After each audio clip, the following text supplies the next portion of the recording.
I finished my first book on January 20th, 2025.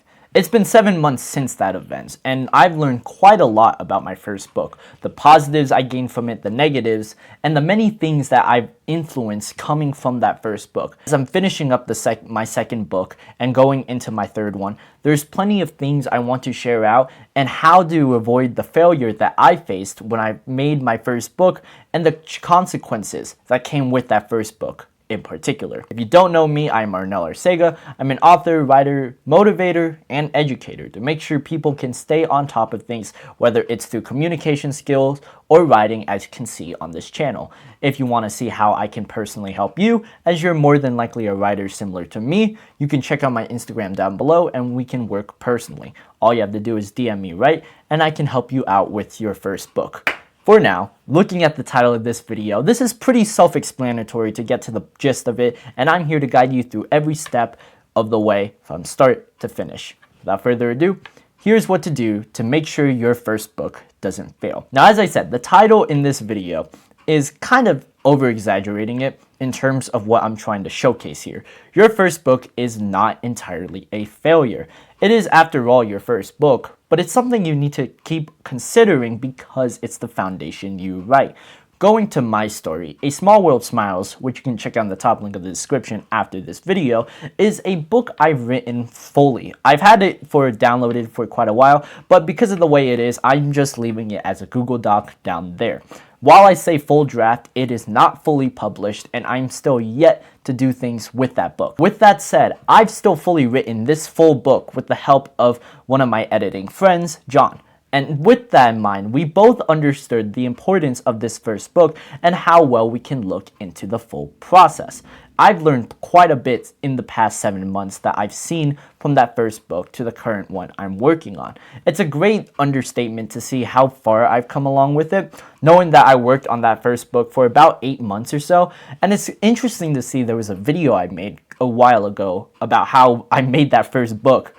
In short, I made it in the sense that I wanted to tell a specific message. There wasn't any monetary gains, but with my influence now and trying to do my best to sell my next coming books in the best manner I can, it's a lot different to see the perspective I written in that first book coming from a more innocent high schooler to a more matured end, despite it only being a year later. Writing that first book made me learn a lot of things, but it also has plenty of mistakes, such as just the basic grammar stuff, writing influences, and simply the lack of maturity I find with that book. It's a weird saying, but it is something that I hope to revisit several years from now, and I'm excited to follow on this path the more you watch of me, so you could see just how far I'm coming along in this process of writing. Following with you, I understand that your first book is something you are either passionate about or something you're trying to begin. It's something you started and influenced after watching plenty of my videos for now,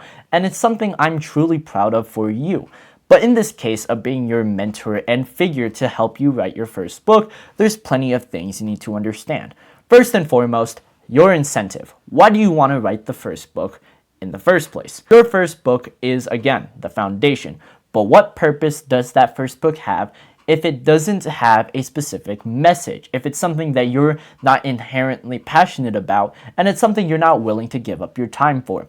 Now, there's plenty of reasons why you should write your first book, but those reasons are given out from far and few between, namely just for monetary gains or just explaining something that doesn't need too much budget, like a movie or TV show. The importance of writing a book, and why I personally write books in the first place, is to tell a story I am firmly passionate about, something I can look back on and leave this longevity even after I'm gone. Some of the greatest writers and poets of all time are still talked about despite being poor, broke, and depressed. It's an interesting contrast as I'm trying to use books now with this medium to make money. If I'm perfectly honest, it still allows me to tell stories that I want. And using this foundation, using my platform on here on YouTube, I can tell how well I can make my first book so I can help you. It's a fantastic piece that many of us aren't grateful for, and I want to call you out on this so I can see how far you're coming out when writing. Going back to the simple point, why do you want to write your first book in the first place? What incentives do you have to write this first book, and what do you want to share out with the world? If we have the pen, we give you the pen for what you want to write. There are so many ideas, so many characters, and so many flourishing exposition that you can tell in this one story. If you're more of a nonfiction writer, it's less in need, but again, they both fit the same criteria. Now, many incentives come far and few between, but one of the most notable ones I've seen is the use of AI, especially in the modern age. With AI being one of the biggest cornerstones of what we see in our lives, it's best to know that AI is here to stay, and this will influence writing in a lot of ways. It's not the fact that you can tell something that is needed. With AI, copywriting and typewriting and all those kinds of writings aren't really necessary, and therefore they will make for bad businesses. But in the case of being an author, more specifically a fiction novelist, there are plenty of people still in need of this craft. And with many people choosing to read books online rather than physical copies, even though I have the physical copies now, it's good to know what foundation you're working with, because you could still profit on books. It's just a different playing field. Understanding this incentive of writing, this AI point, will allow you to see exactly why you want to write your first book in the first place. Once you figure out how well you mean to write this book and how much you're willing to stay on this path, it's then finding your style, finding your stride. That's what the next process will be. This will take plenty of months. It took me several months to 1 month to 2 months of writing, and then it eventually led to 8 months of fully working until I finished currently the full draft of my first book, A Small World Smiles. Having this style formed will allow you to see just how far you can come. I noticed that in my very first draft, plenty of paragraphs were long, a lot less dialogue heavy points, and I stressed about having so much information. I've been reading this book called How a Story is Told, and it's one of the most interesting reads I've ever read simply because of the details in it. One sentence that stood out to me the whole time was the point of how fiction works and how to stay consistent on this path. Every detail matters, so use that to your advantage. Write just a sentence or two, write a paragraph, and write it in a way similar to music. It bounces, it leaps, it goes forward and beyond. Again, for your first book, we don't want to focus too much on money. We want to focus on this gain that you will get of consistency and improving your life. These incentives will allow you to stay consistent on this path of writing so you could eventually profit and make money similar to me. It's good to see this because many people look down on writing and how it is. Again, it doesn't make as much money in that sense of profit, but coming from a 16-year-old writer, I learned quite a lot about this process, and I feel earned and proud of how far I've come along, even if the profit wasn't there and I haven't sold my book simply because I haven't fully published it. I had the download copy, yes, but in the process of publishing, fully being out there, I'm waiting several years to make sure I gain this style. Finding your style is the last major point I made of this video, simply because it's the one that will take the longest to fully wrap and grasp your head around. It takes a long time to feel yourself and feel what you can do to write. And this is a similar case to going to the gym and exercising. It's a lot of damn work. But again, you can do it in that case of just getting onto the task and writing. Staying consistent and doing what you need in your own life will allow your first book to flourish. It will allow it to shine.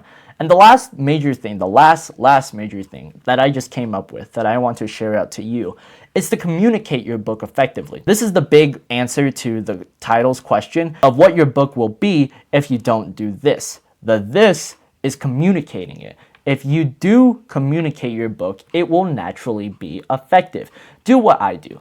Again, books won't be the biggest profit margin. However, it can still give you something that's special. It can give you something that creates desire and passion. And having this point of just explaining your book will allow you to see how far you can come along and show just the sheer ferocity to stay on this path. You could see it in these videos. This is around my 50th video now.